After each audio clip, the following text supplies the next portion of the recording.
اعوذ باللہ من الشیطان الرجیم بسم اللہ الرحمن الرحیم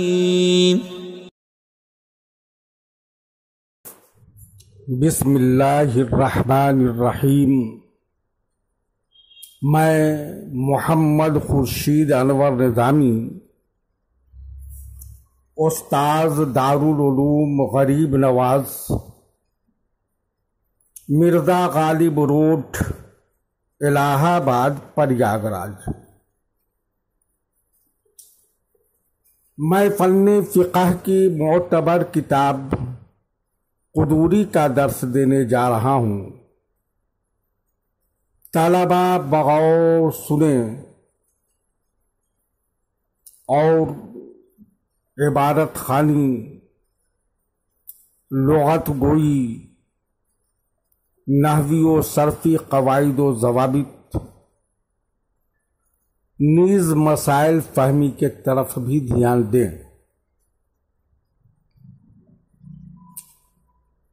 آج کا سبق اس عبارت سے شروع ہوتا ہے: والمرفقان والکعبان تدخلان فی فرض الغسل عند علمائنا الثلاثة خلافا للظفر۔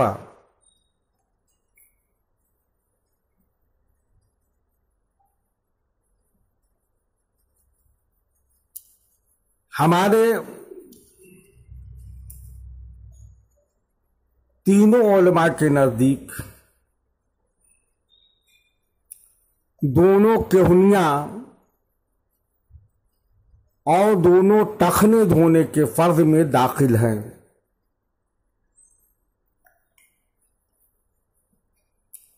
امام ظفر کا اختلاف ہے۔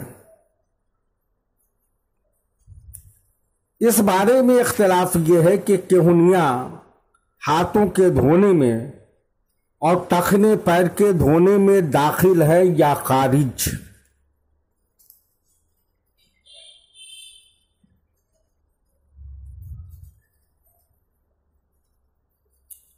امام ابو حنیفہ اور صاحبین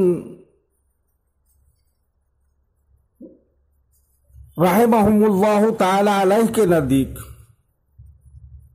داخل ہیں۔ یہی قول امام شافعی اور امام احمد کا ہے، اور ایک روایت امام مالک سے بھی یہی منقول ہے۔ دوسرا مذہب امام ظفر کے نزدیک خارج ہیں، یہی ایک روایت امام مالک کی ہے۔ امام ظفر کی دلیل: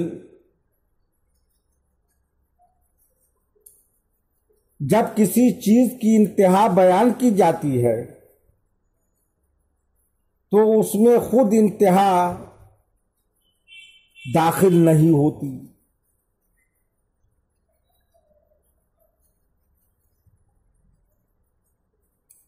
جیسے ثم اتموا الصیام الی اللیل،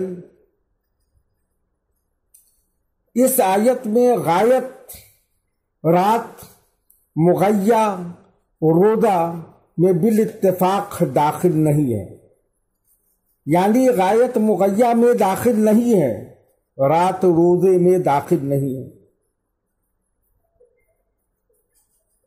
اسی طرح یہاں بھی کہنیاں اور ٹخنے اور پاؤں کے حکم میں داخل نہیں ہے، ہاتھ پاؤں کے حکم میں داخل نہیں ہے۔ اس کا جواب یوں دیا جائے گا کہ امام ظفر کا یہ کہنا کہ غایت مغیّہ کے حکم میں مطلقاً داخل نہیں ہوتی ہمیں تسلیم نہیں ہے، بلکہ غایت کبھی مغیّہ میں داخل ہوتی ہے اور کبھی خارج ہوتی ہے۔ اس کا قاعدہ یہ ہے کہ غایت کی دو قسمیں ہیں: غایت اسقاط، غایت امتداد۔ غایت اسقاط میں غایت مغیّہ میں داخل اور ثانی میں خارج ہوتی ہے۔ غایت اسقاط کی تعریف جس جگہ غایت مغیّہ کے جنس سے ہو، جیسے آیت وضو میں ہاتھ کا اطلاق انگلیوں سے لے کر بغل تک ہوتا ہے، اور فَاغْسِلُوا وُجُوهَكُمْ وَأَيْدِيَكُمْ إِلَى الْمَرَافِقِ میں غایت کا ذکر کہنیوں سے اوپر کے حصہ کو دھونے کے حکم میں ساقط کرنے کے لیے ہے۔ اگر غایت ذکر نہ کی جاتی تو ہاتھوں کا دھونا بغلوں تک ضروری ہوتا۔ غایت امتداد کی تعریف جو حکم کو بڑھانے اور پھیلانے کے لیے ذکر کی جاتی ہے، اور غایت اپنے ماقبل مغیّہ کے جنس سے نہ ہو، جیسے ثم اتموا الصیام الی اللیل، چونکہ رات روزے کی جنس سے نہیں ہے اس لیے رات روزے کے حکم میں داخل نہ ہوگی۔ دونوں غایتوں میں فرق ہے، لہذا ایک دوسرے پر قیاس کرنا درست نہیں ہے۔ مثبتین کی دلیل حضرت ابو ہریرہ رضی اللہ تعالی عنہ کی روایت ہے، جس کے الفاظ یہ ہیں: ثم غسل یداہ الیمنی حتی اشرع فی العضد ثم یداہ الیسری حتی اشرع فی العضد ثم مسح براسہ ثم غسل رجلہ الیمنی حتی اشرع فی الساق ثم غسل رجلہ الیسری حتی اشرع فی الساق ثم قال ہکذا رأیت رسول اللہ صلی اللہ تعالی علیہ وسلم یتوضأ۔ یعنی حضرت ابو ہریرہ رضی اللہ تعالی عنہ نے دایاں اور بایاں ہاتھ دھوتے وقت کہنیوں کو بھی شامل کر لیا، ایسے ہی پیر دھوتے وقت دونوں ٹخنوں کو بھی شامل کر لیا۔ پھر فرمایا کہ میں نے رسول اکرم نور مجسم سرور عالم روحی فداہ جناب محمد رسول اللہ صلی اللہ تعالی علیہ وسلم کو ایسے ہی وضو کرتے دیکھا ہے۔ نیز حضرت عثمان کی روایت سے بھی احناف کے مذہب کی تائید ہوتی ہے۔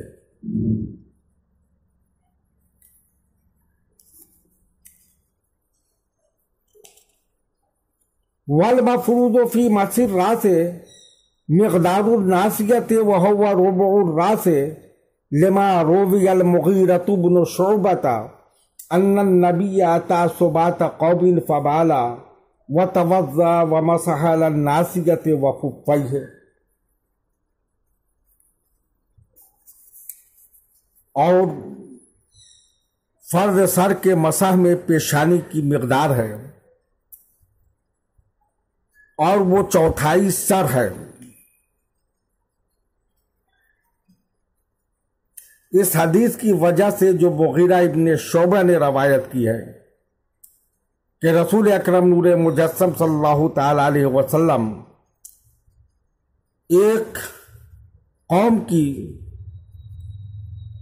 کوڑے دان پر تشریف لائے، پس آپ نے پیشاب کیا، وضو کیا اور مقدار ناسیہ اور دونوں موزوں پر مسح کیا۔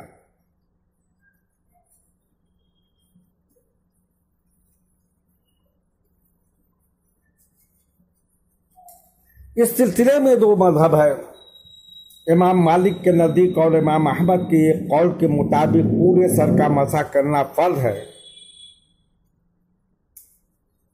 اور دوسرا حنفیہ شافعی حنابلہ کے نزدیک بعض سر پر مسح کرنے سے فرضیت ادا ہو جاتی ہے اور پورے سر پر مسح کرنا مسنون ہے۔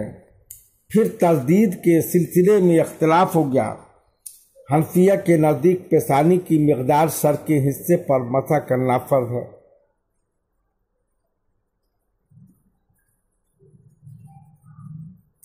شوافے کے نزدیک کم سے کم وہ مقدار جس پر مسح کا اطلاق ہو سکتا ہے، اگرچہ ایک ہی بال کیوں نہ ہو، اس پر مسح کرنے سے فرض ادا ہو جائے گا۔ امام مالک اور امام احمد کی دلیل وہ حدیث ہے جس کے الفاظ ہیں فَبَدَأَ بِمُقَدَّمِ رَأْسِهِ ثُمَّ ذَهَبَ بِيَدِهِ إِلَى الرَّأْسِ ثُمَّ رَدَّهُمَا إِلَى الْمُقَدَّمِ، یعنی آپ جناب رسالت مآب روحی فدا ہو جناب محمد رسول اللہ صلی اللہ علیہ وسلم نے مقدم راس سے مسح شروع کیا اور گردن تک کھینچ کر لے گئے اور مسح کرتے ہوئے دونوں ہاتھ کے اگلے حصے پر لے آئے۔ اس حدیث سے معلوم ہوا کہ پورے سر کا مسح کرنا فرض ہے۔ مزید تفصیل دیکھا جائے۔ جواب، آپ نے وضو کے اندر پورے سر کے مسح کو فرض فرمایا۔ یہ حکم بطور فرض نہیں بلکہ بطور کمال فضیلت ہے۔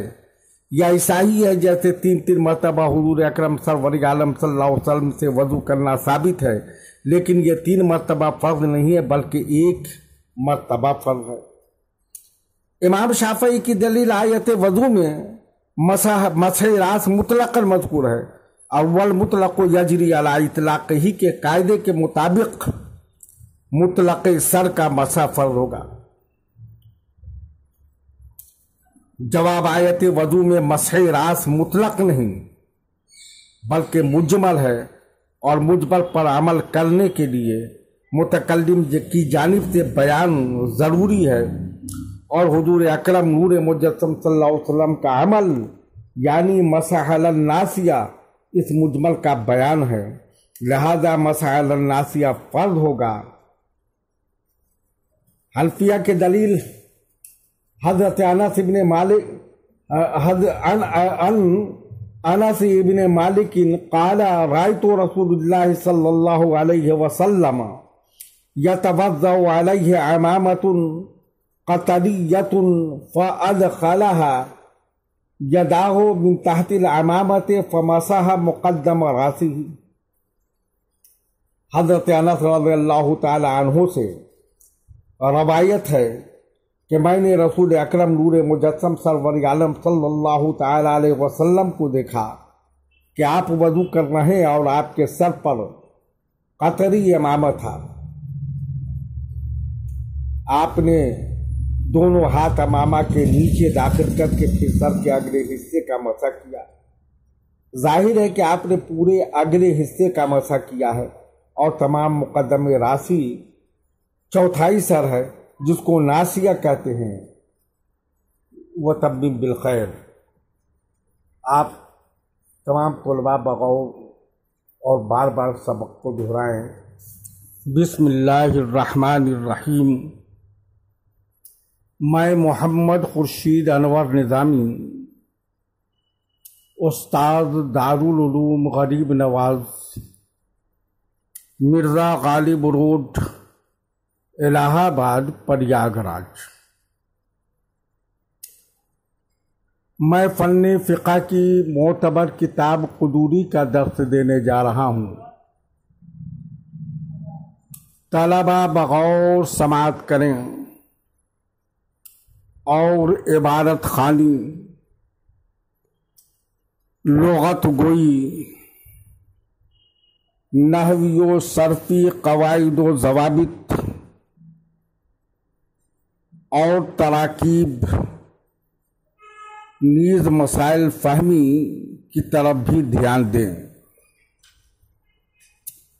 آج کا سبق اس عبارت سے شروع ہوتا ہے، والمفروض فی مسح الراس مقدار الناسیۃ وہو ربع الراس لما روی المغیرۃ بن شعبۃ ان النبی اتی سبعۃ قوم فبال وتوضأ ومسح علی الناسیۃ وخفیہ۔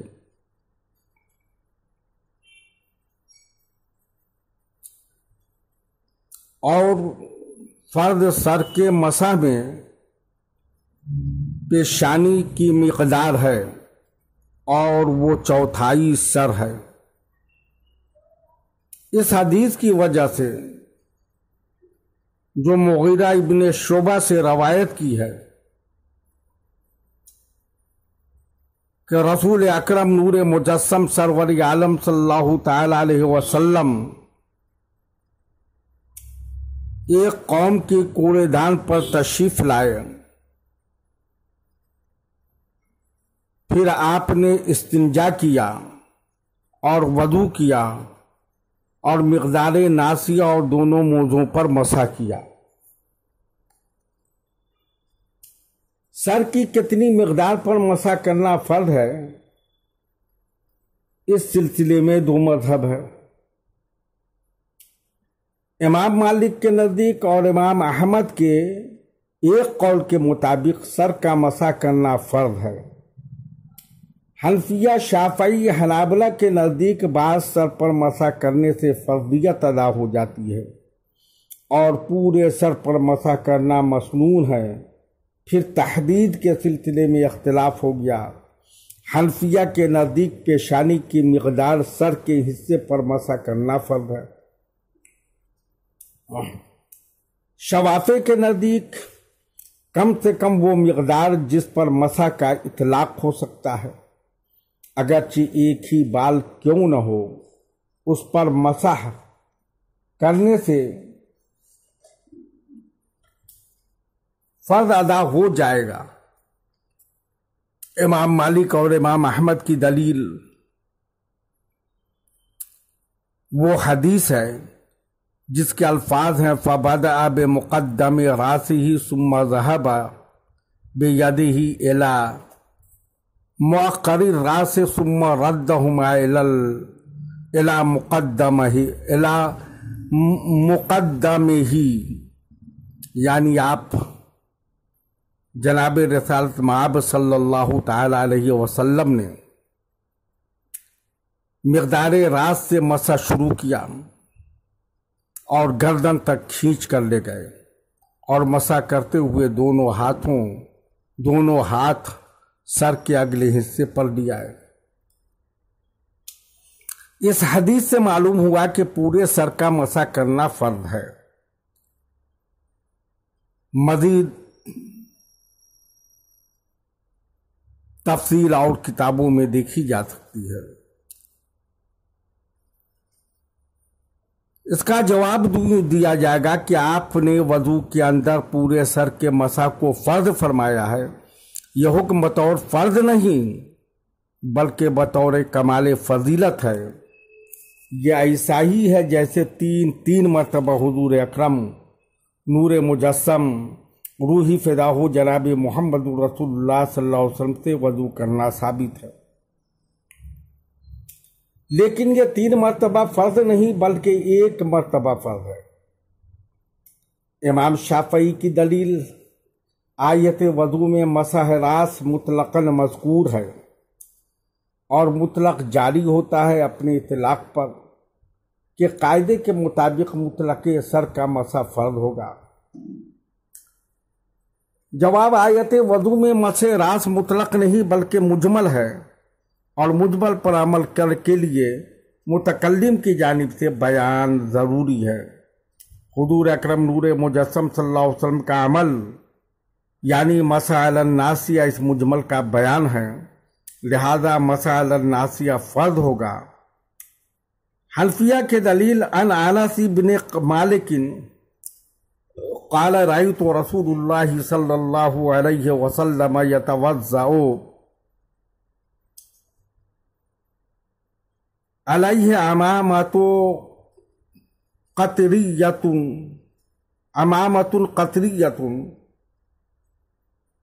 فأدخل يداه من تحت العمامة فمسح مقدم راسه۔ حضرت انس رضی اللہ تعالیٰ عنہ سے روایت ہے کہ میں نے رسول اکرم نور مجسم صلی اللہ علیہ وسلم کو دیکھا کہ آپ وضو کر رہے تھے اور آپ کے سر پر قطری امامہ تھا، آپ نے دونوں ہاتھ امامہ کے نیچے داخل کیے، پھر سر کے اگلے حصے کا مسح کیا۔ ظاہر ہے کہ آپ نے پورے اگلے حصے کا مسح کیا، اور تمام مقدم راسی چوتھائی سر ہے جس کو ناسیہ کہتے ہیں۔ عبارت ملاحظہ فرمائیے، وَسُنَنُ الطَّہَارَةِ غَسْلُ الْيَدَيْنِ ثَلَاثًا قبل ادخالہم الاناء اذا استيقظ المتوضی من نومہ۔ وضو کی سنتیں دونوں ہاتھوں کا 3 بار دھونا ہے، اور دونوں ہاتھوں کو بدن میں ڈالنے سے پہلے جب بیدار ہو وضو کرنے والا اپنے نیند سے۔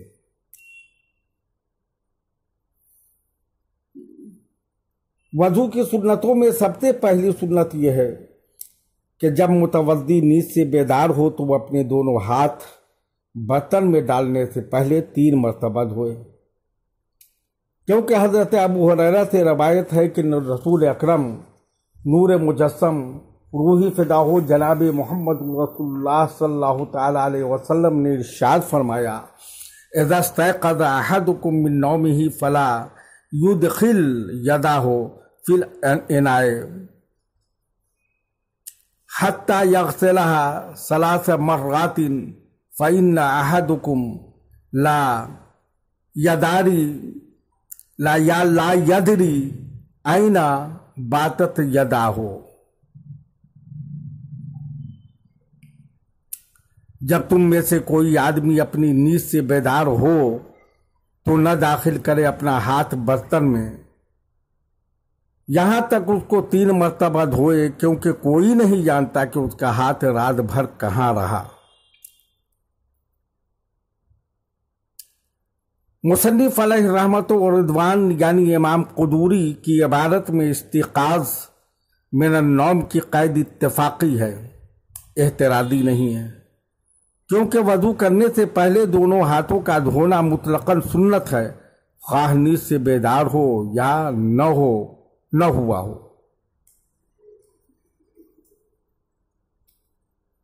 وَتَسْمِيَةُ اللَّهِ تَعَالَى فِي ابْتِدَاءِ الْوُضُوءِ، وضو کے شروع میں بسم اللہ پڑھنا سنت ہے۔ سنت وہ طریقہ ہے جو دین میں رائج ہو، فرض اور واجب نہ ہو۔ اختلاف تسمیہ علی الوضو کے سلسلے میں ہم 3 مذاہب بیان کریں گے۔ اصحاب ظواہر کے نزدیک تسمیہ علی الوضو واجب ہے، یہی ایک روایت امام احمد کی ہے۔ اسحاق ابن راہویہ کے نزدیک واجب ہے، جان بوجھ کر چھوڑنے کی صورت میں وضو کا اعادہ ضروری ہے، اور سہون ترک کی صورت میں اعادہ وضو واجب نہ ہوگا۔